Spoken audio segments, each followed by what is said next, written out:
Lunes 15 de febrero. Saludos, señoras, señores, bienvenidos como cada día a este espacio, esta revista de prensa, nuestro paseo diario por las portadas de los periódicos que se editan en la provincia de Córdoba, Diario de Córdoba, El Día, ABC, como siempre, también como cada día la prensa digital. Hoy hay un protagonista en la prensa escrita que es las elecciones ayer que se celebraron, como saben, en la Comunidad Autónoma de Cataluña, y en la que los tres periódicos, ahí tiene el Diario Córdoba, el PSC, el Partido Socialista, gana en Cataluña y el separatismo tiene mayoría, dice el Diario Córdoba. A veces también la foto en este caso es para Salvadorilla, el PSC gana, pero el independentismo se afianza, y abajo tienen los quesitos, cómo quedó el reparto de escaños en el Parlamento catalán. Y en el Diario El Día también con foto para el triunfador de la noche, Salvadorilla, la estrecha victoria de Illa no rompe la mayoría separatista. Bueno, para este asunto 3 minutos, un minuto, porque no merece más la pena. Hubo elecciones ayer, forzadas por la inhabilitación del anterior presidente, Joaquín Torra, que de él nada se sabe desde entonces, y las cosas han cambiado muy poquito. Ha habido cambios importantes, es decir, el PSC, el Partido Socialista de los catalanes, que irá a los cuartos, se han colocado primeros en número de votos, aunque en escaños están empatados. Los partidos independentistas estos, tanto Esquerra como Junts per Catalunya, siguen sumando mayoría suficiente para gobernar, con lo cual seguirá gobernando, y los partidos de la derecha pues se intercambian los votos.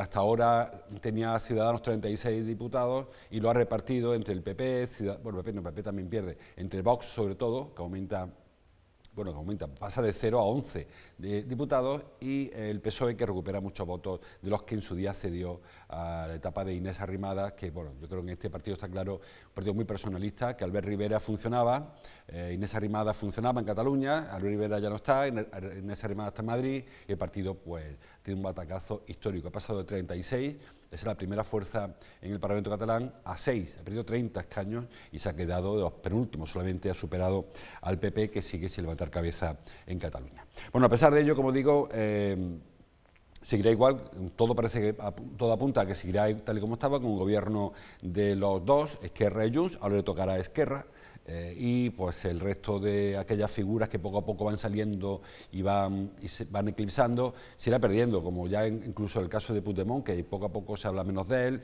Joaquín Torra se perdió, Artur Mas ya no ha conseguido meter ni un solo diputado en el Parlamento, así que tampoco hay grandes novedades, pero aún así los tres periódicos, lógicamente, dedican sus portadas a este asunto. El diario El Día, la foto de portada es para Cataluña, para Barcelona. El COVID hunde la participación, dice, y algunos partidos, sobre todo los que han perdido, claro, PP y Ciudadanos, que son los grandes derrotados de la noche, pues achacan su derrota a la falta de participación, como si todos los que no votaran les hubiesen ido a votar a ellos. Bueno, en cualquier caso, es cierto que la participación superó un poquito el 50%, porque pues había muchas personas que decidieron no ir a votar, y la enfermedad esta pues les ayudó, les echó una mano. Como digo, muy pocos temas locales en las portadas. A partir de ahí hay un par de denuncias vecinales que aparecen en los periódicos. Por ejemplo, el Diario Córdoba titula en el sumario: los vecinos de Ciudad Jardín piden una intervención de urgencia. Yo hubiera añadido otra vez, porque este asunto es una información que elabora Isabel Leña. Este asunto es un asunto recurrente en Ciudad Jardín. No sé desde cuántos años llevamos llevan los vecinos y llevamos todos los cordobeses denunciando el declive imparable de Ciudad Jardín, una zona en su día de máxima actividad, con calles que eran auténticos hervideros, y poco a poco pues vemos como en esta foto, en esta imagen que publica el Diario Córdoba, vemos como dicen los vecinos, los comerciantes, que hasta el 30% de los locales están vacíos, que la población del barrio ha envejecido muchísimo, que hay muchos bloques sin ascensor. Siempre miramos a la zona de la Fuensanta, santuarios, pero en Ciudad Jardín hay muchos bloques sin ascensor, los bloques más antiguos, que la gente joven está buscando otros barrios, está buscando la zona de Poniente fundamentalmente, la expansión de Poniente, porque hay más espacio, porque hay más servicios, porque en Ciudad Jardín no hay quien aparque, en fin, cosas que venimos denunciando hace 30 años, o 20 por lo menos, y que sin embargo no se reactiva.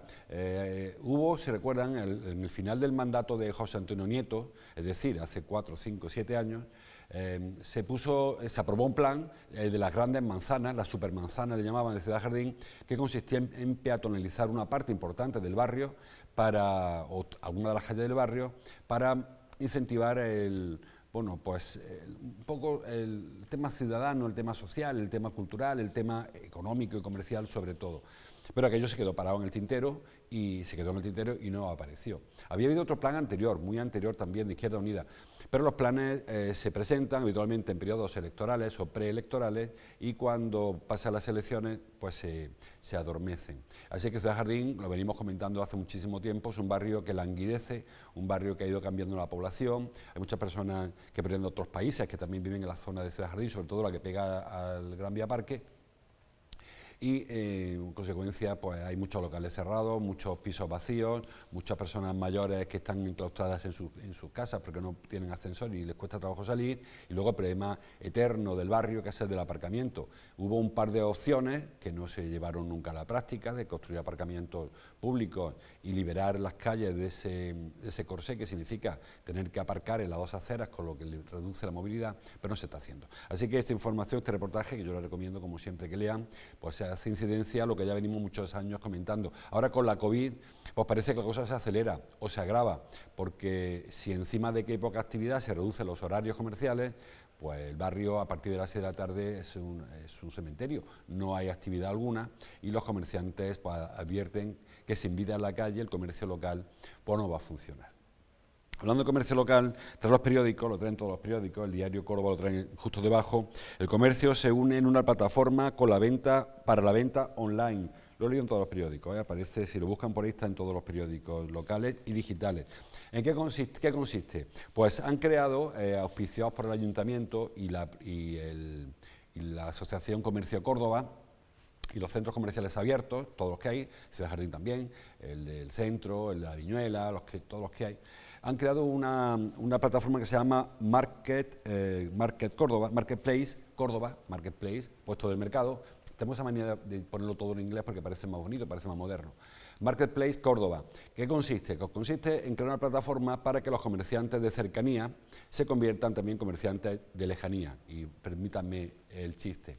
Saben que hay una competencia directísima entre el comercio local, el comercio de debajo, el de la tienda de debajo de casa, la frutería, la panadería o la tienda de la ferretería, con la venta online. Con esto de la pandemia, llevamos ya casi un año, sin el casi, sometidos a restricciones de movilidad, etcétera, pues hay muchas personas que nunca compraron por internet, lo están haciendo ahora, por obligación, porque no hay más remedio que hacerlo de esa manera, porque no hay mucha alternativa. Entonces las tiendas de moda de los barrios casi han desaparecido, los calzados, antes casi en cada barrio había un par de tiendas de ropa y de zapatos que han desaparecido, las ferreterías igual. Las papelerías, las librerías. Pues se trata de, ya que no puedes vencer a estas grandes plataformas, unirse a las plataformas y crear la propia plataforma cordobesa que se llama, como les digo, Marketplace Córdoba. Es una plataforma gratuita, no sé, tampoco he profundizado mucho, mandó una nota de prensa a Comercio Córdoba, pero yo no entiendo tampoco cómo va a funcionar. Supongo que durante esta semana nos darán más pistas. Y, como les digo, se puede adherir cualquier comerciante de cercanía que así lo estime, para poder vender a través de Internet. Claro, competir con los grandes monstruos de la distribución comercial del mundo, todos pensamos en Amazon o en AliExpress, es complicado porque tienen sobre todo mucha variedad y tienen unos precios que a veces no son abordables por el comercio de cercanía. Pero esto tiene una ventaja y es la posibilidad de mirar catálogos a través de Internet, consultar disponibilidades, hacer pedidos y luego recoger la tienda, porque creo que en el fondo a todos nos gusta comprarnos una camisa y poder probarla online y no que te llegue envuelto en un paquetito. Creo que esa ventaja que tiene el comercio de cercanía, unida a la ventaja que ofrece el comercio online, puede ser el gran aliciente para recuperar parte o todo o más del negocio que han perdido durante estos últimos meses, acumulado lo que ya se iba perdiendo en los meses anteriores. Entiendo que esa debe ser la potencialidad, no solo limitarse a hacer pedidos por internet, porque ahí entiendo que seguimos perdiendo, perdiendo el comercio local, porque difícilmente se podrá competir en precios con una empresa que fabrica millones de mismos productos y que te los sirve gratis, en fin, saben cómo funciona este tipo de cosas. Así que si quieren competir, creo que tienen que dar algo más y hacer ese híbrido entre la venta online y la venta de cercanía, una especie de venta de cercanía, pero a través de Internet, que creo que se ha perdido mucho tiempo, no ya por la pandemia, sino antes de la pandemia. Hace mucho tiempo que venimos criticando, hablamos antes de Ciudad Jardín, cómo los comerciantes van cerrando negocios porque en muchas ocasiones la competencia que reciben no les permite, no les da viabilidad. No hay muchos comercios, no existe el reparto domiciliario, la gran mayoría. Hay muchos a los que cuesta pagar con tarjeta, aunque ahora con esto de la pandemia es verdad que casi todo el mundo acepta el pago telemático, el pago con tarjeta. En muchos negocios tienen unos horarios que no son compatibles con el del resto de vecinos, porque claro, si yo tengo el mismo horario que el comerciante y cuando yo trabajo es cuando él trabaja, cuando yo puedo comprar, él está cerrado y al final acaba yendo a una gran superficie. La venta online te permite, como les decía, al menos consultar catálogos, consultar disponibilidad y hacer el pedido, recogerlo o no. Es decir, que hay una serie de potencialidades que creo que se tendría que haber hecho hace mucho tiempo, pero que bueno, más vale tarde que nunca, y se va a poner en marcha con esta plataforma Marketplace, Córdoba se llama. Decía yo que había dos barrios que hoy denunciaban, el otro aparece en casi todos los periódicos, yo lo he tomado de Córdoba Hoy. Nuestro amigo Manuel Ortega, la Asociación Vecinal de San Lorenzo existe, también se ha acercado por la plaza de la zona del Marrubial para denunciar la situación de los jardines, del Jardín de los Poetas. Es una zona aquella que hasta ahora era muy frecuentada por familias porque hay una zona de juegos en este lugar, en el Jardín de los Poetas, y que poco a poco pues, ha ido cambiando un poco el usuario. Durante el verano, recuerden este verano pasado, en agosto creo que fue, hubo una gran reyerta en ese lugar, se quedaron un par de pandillas ahí a saldar cuentas, aparecieron navajas, aparecieron katanas por medio, hubo un par de personas detenidas, si mal no recuerdo, ocurrió en verano. Y hace poco, en otoño, en octubre, apareció una pintada enorme, la cara interior de la muralla del Marrubial, un acto vandálico, alguno lo camufló como una forma de expresión artística, pero fue vandalismo sobre una muralla medieval, y que son dos ejemplos de lo que está ocurriendo hace bastante tiempo ya en ese lugar. Es un jardín, como saben, recogido por la muralla, muy protegidito, donde es habitual que se reúnan las pandillas de gente joven. Ahora pues lo hacen también, y a pesar de las prohibiciones, y los vecinos denuncian pues suciedad pues de lo normal en ese tipo de encuentros, de botellas rotas o de orines en la muralla, e incluso ruidos, música a muy alto volumen, a pesar de que no entran los coches. Es decir, una situación que, según dice la Asociación Vecinal, San Lorenzo existe, hay que poner pie antes, hay que parar antes de que llegue a mayores, aunque yo creo que ya ha llegado bastante a mayores. No solamente ocurre en este barrio, en este jardín, saben que esto es una cosa que va rotando, va circulando por los barrios. Cuando no es en la plaza, en la glorieta de la Cruz Roja, es la de enfrente, y si no es en la Victoria, y si no es en el Vial, porque la policía acude, lógicamente, cuando hay denuncias ciudadanas y los jóvenes se dispersan y se reúnen en otro sitio. Bueno, es algo que parece que estamos condenados a soportar, pero sí quizá habrá que intentar extremar la vigilancia para evitar que las cosas vayan a mayores. Saben además que en esta situación actual está prohibido reunirse más de 4 personas, los botellones suelen haber mucho más de 4 personas, está prohibido beber alcohol a la calle de siempre, no de ahora ni de la COVID, sino siempre, y todo ese tipo de circunstancias, y luego el toque de queda. Pues parece que se saltan la gente joven, sobre todo, que se reúne, no toda la gente joven, sino un grupo pequeño, pero son los que molestan en este caso en Córdoba. Yo, tanto en el caso de Ciudad Jardín, el tema distinto, el tema del deterioro del barrio, el tema sobre todo del tejido productivo, como en el caso de el Marrubial, por el tema de inseguridad, me parece que hay que hacerlo extensivo a otros barrios. Es decir, la policía sabe por dónde, en el caso de la inseguridad, cómo se mueven los grupos, y los expertos en economía saben cómo se mueve también la actividad económica.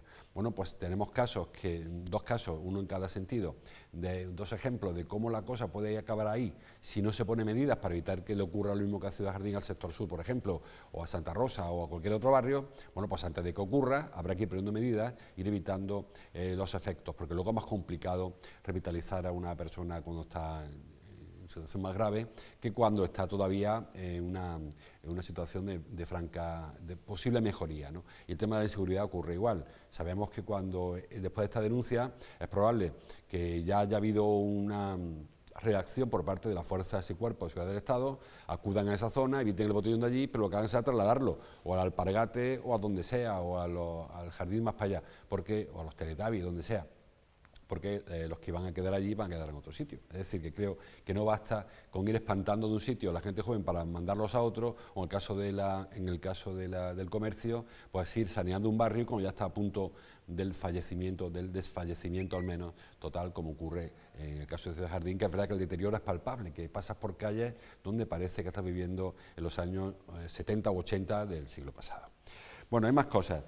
Hablando de fallecimientos, hay dos noticias bastante fúnebres, tanto en el diario, lo he leído en ABC y en Cordópolis. Empezamos por ABC. Empresas de Córdoba, dice, proveen de ataúdes a media España en el alza de muertes por COVID. Bueno, hay dos empresas en la provincia de Córdoba, en Puente Genil, hay varias empresas en Puente Genil y en Beramejí, que bueno, se dedican a la fabricación, entre otras cosas, de ataúdes. Y lamentablemente, pues la peor consecuencia de esta pandemia es el incremento de fallecimientos que todos estamos viendo día a día, ¿no? Bueno, pues entre Puente Genil y Beramejí están surtiendo de este tipo de enser tan poco deseable y que nadie quiere comprar nunca a media España. Y bueno, pues no voy a decir que haya que aprovechar los problemas de otros, pero es verdad que también se demuestra que hay una serie de negocios que tienen viabilidad. No hablo ahora solamente de este, ¿eh? Hablábamos la semana pasada de que al mismo tiempo que hay empresas que han cerrado y empresas que han crecido, y hablábamos de la venta digital hace un momento. Hemos hablado también de la distribución de alimentos, donde ha habido mayor volumen de negocio que había el año anterior. Hoy publica, no sé tampoco dónde lo he leído, en el diario El Día creo, que las nuevas empresas, la creación de nuevas empresas cae un 8%, y yo diría solo un 8%. Si a mí me hubieran preguntado antes de leer el artículo cuántas empresas han creado con respecto al anterior, diría pues ninguna. Pues solamente ha caído un 8%, porque en cualquier circunstancia y situación hay posibilidad de hacer negocio, aunque sea tan triste como este que estamos viendo de los ataúdes de Puente Genil o Beramejí. Hablando de enterramientos, trae Cordópolis, creo que es Cordópolis, sí, que la falta de espacio para enterrar a musulmanes en España obliga a trasladar a muchos fallecidos a Córdoba. Dice este periódico que solamente en el último mes, no, desde marzo hasta ahora, se han enterrado en nuestra ciudad a 30, creo haber leído 30, no quiero equivocarme, personas de religión musulmana en los cementerios. En Córdoba hay 2 cementerios donde se puede enterrar a los musulmanes. O por empezar por el principio, la persona de religión musulmana tienen unos requerimientos específicos para su enterramiento. Fundamentalmente, tienen que tocar la tierra, se entierran, como ven en la foto, no pueden enterrarse en nichos, tienen que enterrarse sobre el suelo. Se entierran sin ataúd, se entierran envueltos en un sudario blanco y orientados en dirección a donde sale el sol, hacia la Meca. Ese es el requisito que marca la ley islámica para un enterramiento. Claro, eso hace que en muchos lugares no haya capacidad para enterrar a los fallecidos de religión musulmana. Las últimas semanas y meses han venido a Córdoba a recibir sepultura, fallecidos del campo de Gibraltar, fallecidos de la comunidad castellano-manchega, porque en sus lugares de origen, de residencia, no hay espacio. Como digo, no en todos los sitios hay sitio, en todas las ciudades hay sitio para enterrar, para inhumar a fallecidos de religión musulmana. En Córdoba hay 2 lugares, le estaba diciendo. Uno está en el Cementerio de la Salud, que por su espacio se va quedando pequeñito, y otro está en la Fuensanta, el cementerio que hay pasado Rabanales. Bueno, pues ahí parece que hay sitio. De hecho, se está planteando un tercer espacio para poder inhumar a personas de religión musulmana. Entrevista al diario ABC a Isabel Romero, que es la presidenta de la Junta Islámica, y dice que en situaciones de dificultad, como es el caso de una pandemia, la ley exime el cumplimiento de esta obligación de enterrar en el suelo, etcétera, y hay personas que han sido incineradas, cadáveres incinerados, o algunos que han acabado dentro de un ataúd con unos procedimientos, unos protocolos y unos ritos en un nicho. Pero lo normal es que los musulmanes lo hagan de esa manera que les cuento. Por ejemplo, a modo de anécdota, aunque sea algo lúgubre el asunto, en Mallorca, en Valencia, se está procediendo a enterrar en el suelo, pero hacia abajo, con varios pisos, ¿no? Algo que, bueno, no es un tema agradable, pero bueno, un tema que aparece en los periódicos hoy, el tema de la inhumación, del enterramiento de personas de religión musulmana, como le digo, que lamentablemente pues se está produciendo más de lo previsto, y lo que el año, quiero decir, y a consecuencia de ello, pues se está viendo ese problema de ubicación, de espacio, de sitios, ¿no? En Córdoba, digo, de las pocas ciudades, hablan de Madrid, de Granada, de Córdoba, como de los pocos sitios donde hay preparados enterramientos. Los cementerios de Córdoba no son ni cristianos ni musulmanes, son cementerios laicos. Hace mucho tiempo que se acabó esa historia y, de hecho, hace muchísimo tiempo. En la época donde el franquismo sí que hubo un periodo en el que los cementerios eran cristianos y había que apartar de ahí los protestantes y los musulmanes, los pocos que había en esa época. Pero a partir de la democracia se volvió a la laicidad del cementerio y ahí no se pregunta a nadie de qué religión pertenece y se segrega por creencias, ¿no? Se reciben enterramientos y Santas Pascuas. Pero sí que los musulmanes tienen ese tipo de singularidades, de requisitos, que lo hacen, bueno, pues hacen que tengan esa dificultad para sus enterramientos. Más cosas, vamos terminando. Dice el diario El Día, más de 2.000 alumnos esperan para examinarse del carnet de conducir. Son los daños colaterales famosos de la pandemia. Igual que ocurre con las ITV, donde lo normal es que si tienen que pasar, si les cumple la ITV el 1 de marzo, piden cita hoy, se la den para mayo, junio, cualquiera sabe.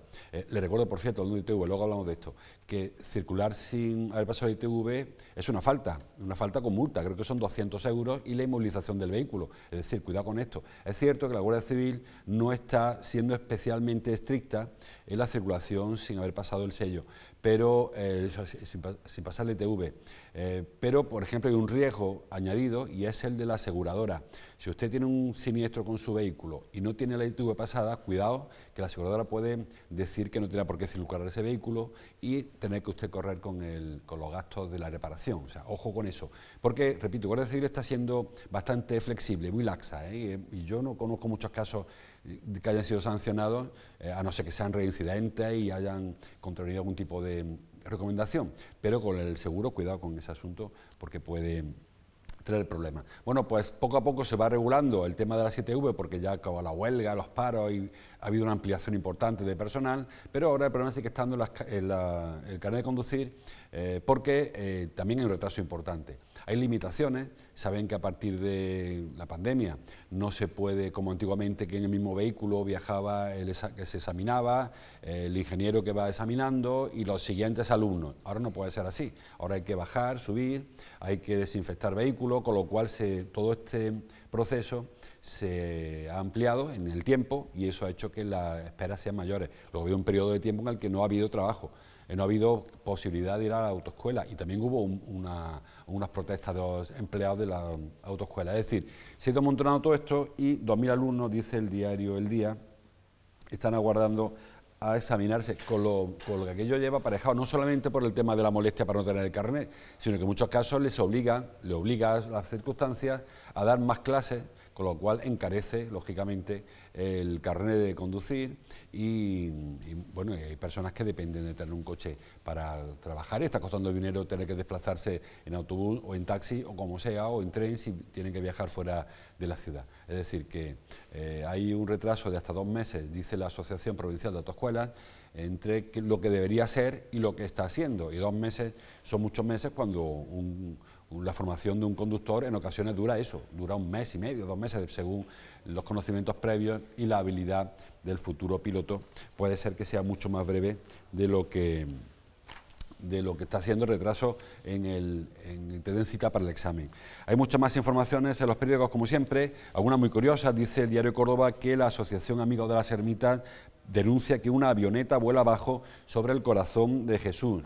Hombre, volar alto o bajo, si cumple la normativa aérea, pues no es mayor delito. El problema es cuando no la cumpla o cuando ponga en riesgo la seguridad de edificios o sobre todo de personas. No sé dónde llegará esa denuncia, pero a ellos que son habituales de esa zona, como bien saben, lo denuncian. Que, por cierto, otro paréntesis, este fin de semana ha sido un auténtico festival, tanto las ermitas como los billares, como los jardines. El buen tiempo, que los periódicos señalan que va a durar toda la semana, ha invitado a los cordobeses a salir a la calle y entrar a las ermitas, por ejemplo, ayer domingo era todo un festival, porque era prácticamente imposible acceder al recinto. Y no solamente ya por la puerta, sino por la carretera, en los coches aparcados como es habitual, en las cunetas, los caminantes que suben por la cuesta del Reventón ocupando la carretera y las colas que llegaban prácticamente más para allá del cruce. Es decir, que bueno, los cordobeses han respondido rápidamente al buen tiempo, habrá que esperar que al mismo tiempo que se echa uno a la calle, se haga con las medidas de seguridad que siempre venimos recomendando y bueno, pues promoviendo, porque creo que es la única manera de parar esto. Que por cierto, no he hablado hoy de coronavirus, como habrán observado, las cifras van a mejor. Los lunes es más complicado porque ni el sábado ni el domingo hay demasiados datos, pero sí que la tendencia es a la baja. En Córdoba hoy bajará muy probablemente de las 300 personas hospitalizadas, estábamos ayer en 301, lo normal es que siga la tendencia a la baja y eso relaje la ocupación de las camas de planta. La de la UCI todavía se mantiene ahí. Saben que hay cierto retardo en la mejoría de una curva con respecto a la siguiente. Primero baja la curva de los contagios, luego de hospitalizaciones, luego la de UCI y luego la de fallecidos. Ahora estamos en la fase en que están bajando los contagios mucho, las hospitalizaciones un poco y las UCI y los fallecidos se mantienen todavía en la cresta. Y es probable que hoy también Córdoba baje de los 500 contagios por cada 100.000 habitantes, la tasa acumulada de 14 días. Saben que ese es el tope que marca el grado 1 del grupo 4, es decir, restricciones, cierres perimetrales, con lo cual lo más probable, y tampoco soy adivino, pero esto es lo que apunta a la tendencia, es que para el jueves, que hay nuevo examen, sí que Córdoba baje ya de esas 500 personas contagiadas por cada 100.000 y se elimine las restricciones a la salida al cierre perimetral de las ciudades. Así que son noticias buenas, aunque con toda la prudencia y cautela. Ayer cerraron 2 plantas, dos unidades UCI en el Hospital Reina Sofía, eso es buena señal, aunque no se han desmontado, se han dejado porque todo el mundo espera una cuarta ola. Es verdad que también lo señala hoy Cordópolis, lo he leído en Cordópolis, que a partir de la vacunación ha caído en picado las hospitalizaciones de la residencia, es decir, las personas alojadas, residentes en centros de mayores, no están requiriendo el mismo porcentaje de asistencia hospitalaria que lo hacían antes de la vacunación. Y bueno, pues eso ha motivado cierta esperanza, eso ya ha llevado a la esperanza de las autoridades sanitarias, pero con la cautela, porque vale que no haya tantas hospitalizaciones, pero si aumenta muchísimo el número de contagios, ese chorreo de contagio y esa ocupación que harían no solamente de las camas de hospital, sino también de la atención sanitaria primaria, pues vuelve al colapso, que es el problema fundamental que está teniendo esta pandemia. Había por ahí una noticia curiosa también que estaba para leerle si la encuentro. Sí. Bueno, sí, una noticia muy curiosa. Trasladada, curiosa dentro de la gravedad, trasladada, dice el diario El Día, al hospital por el humo, tras activarse la autolimpieza de su horno. Una mujer de 37 años que el horno de su casa saltó la autolimpieza y al final pues acabó intoxicada por la inhalación de humo. Más información, como siempre les digo, en los periódicos, porque las hay muy interesantes. Me he dejado la información del Córdoba, porque a continuación vienen los compañeros Nacho Serrano, Raúl Díaz y Fernando López a hablar del deporte.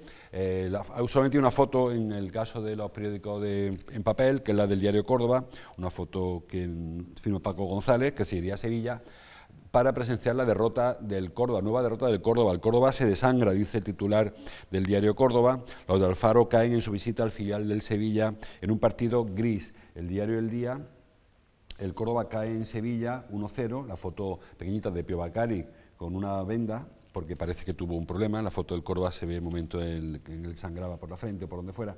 El Córdoba cae en Sevilla 1-0 tras otro mal partido y queda al borde del caos. Se ha colocado quinto, lo explicarán ahora los compañeros. Se le ha colado al Sevilla. Es verdad que están todos muy cerquita, a excepción de Linares, que ha aprovechado empates y derrotas para afianzarse en la primera plaza, pero el Córdoba se le alejan los 3 puestos dan derecho a jugar la Liga de Ascenso y la competición se complica. Creo que es Nacho quien va hoy a dirigir el programa desde aquí porque está Fernando Lacalle. Nacho, se complica bastante, mucho, la participación del Córdoba en la Liga de Ascenso a Segunda División. ¿Qué tal, Fernando? ¿Qué tal, José Luis? Buenos días. Efectivamente, se le complica mucho y, como tú decías, más que por la distancia que hay con el resto de perseguidores o de rivales, porque no termina de ganar los partidos que tiene que ganar. 5 de 14 ha conseguido el Córdoba esta temporada, son números que indudablemente invitan a la reflexión. 5 partidos ganados de 14 disputados, pues no parece ser un bagaje propio de un equipo que esté llamado a pelear realmente por el ascenso. Tenemos a Fernando también en la Ciudad de la Justicia, va a comparecer Javier González Calvo, en principio para hablar de esa vista con Tremón en torno a la titularidad de la Ciudad Deportiva, y también entendemos que abordará temas de actualidad, porque al Córdoba se le ha complicado mucho la situación. Le quedan 4 partidos por delante, 4 partidos que debe ganar si quiere tener la certeza o la oportunidad de estar en la siguiente fase por el ascenso a la máxima categoría, a la segunda división, y asegurarse además participar el año que viene de forma segura en la primera RFF. En fin, que de todo eso vamos a hablar hoy con Raúl Díaz a la vuelta de publicidad, porque tenemos un menú variado. Tenemos que hablar de la derrota ayer en Sevilla, tenemos que hablar también de la derrota del Córdoba B, del femenino. Ha sido un fin de semana desastroso en clave blanquiverde, pendientes también de lo que nos diga desde la Ciudad de la Justicia Fernando López, y como decimos, todo eso lo iremos poniendo en orden después de publi. Ahora hacemos un mini alto en el camino y volvemos con todo CCF.